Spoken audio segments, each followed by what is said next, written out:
A tale of two photos on a very controversial subject. There is an old photo that no one can see. Not that it doesn't exist, it exists alright, but no one is allowed to really see it, or believe it. Allow me to set the stage. When an octopus is threatened, what does it do? It expels a confusing cloud of ink into the face of its pursuer.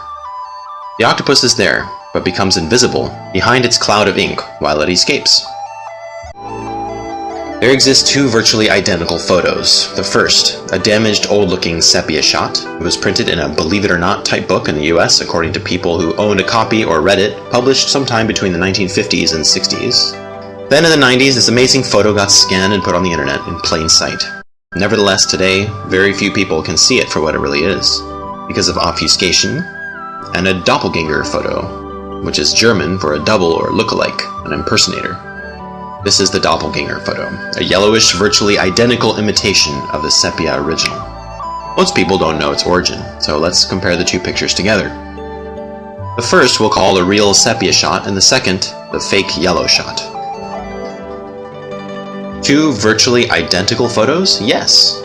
Both photos show 6 to 7 American soldiers with similar Civil War uniforms and guns. Both photos show a non-decomposed carcass of a recently shot pterosaur. Both hunters position with their left foot on the pterosaur's head. Both photos, soldiers hold largely similar positions in a similar open spot in a forest. Both photos have a similar fold line going vertically through the picture. Both photos have similar scrape marks at virtually the same spots. Coincidence? Is the first sepia shot a real Civil War photo? Its soldiers' uniforms and rifles are historically correct. It even has a powder horn for a side pistol on its belt. According to the caption in the original 60s book, it was shot in 1864 by soldiers during the American Civil War near the city of Vicksburg. The book called it an unknown bird or monster. It is a male pterodon and the orbital fenestra cavity situated before the eye socket, and the eye is visibly open. Also, the neck goes into the skull at the right spot as seen in this picture, and the wavy eyebrow ridge. It's the same as in this skeleton. The soldiers obviously turned the head right sideways, the beak, head, eye, and neck. Its correct anatomy was largely unknown in 1864. The only way they could discredit this sepia photo is to say that creationist Christians in the 1950s lied and conspired to stage a perfect Civil War photo with perfectly outfitted soldiers because the book got published then, and this photo was put on the internet during the early 90s, when Adobe Photoshop hadn't even come out yet. But the automatic reaction of most people would be, "Impossible, dinosaurs have been extinct for 65 million years, as we have been taught, and so they dismiss the photo. That photo is such a fake." People automatically shut off their brain, denying what they're actually seeing in plain sight. Why? Only because what they've been taught by educational and mainstream media continue, but especially when they learn what they by default already had automatically assumed. The fact that yellow fake is indeed a fake, not just rumored as such, debunked and discredited total fake. By who? By its very own creators. Huh? What? Yes! American film and TV production company Haxan fabricated the fake dino and yellow shot for their TV series Freaky Links. Haxan means witches in German, Hexen. Freaky Links was a program on mystery and paranormal themes for Fox TV in 2000. This series, broadcast on Fox TV in 2000, involved a fictional character, Derek Barnes, the investigator of the unknown. The photograph was a hoax, using Civil War reenactors and a pterodactyl created as a prop exclusively episodes of Freaky Links. Haxan never came to say that it's their photo. The fictional Derek Barnes pretends to investigate the photo's origin, and whether or not their photo is a staged hoax. The real sepia photo is never shown. Controlled media Haxan promotes and attacks the fake strong while dissing the original as Photoshop. Derek features expert opinions of two university professors who, when you Google them, however, never existed. But thinking people will say and ask, huh? That photo was designed as a fake? Why? What about the sepia photo? What the bleep is...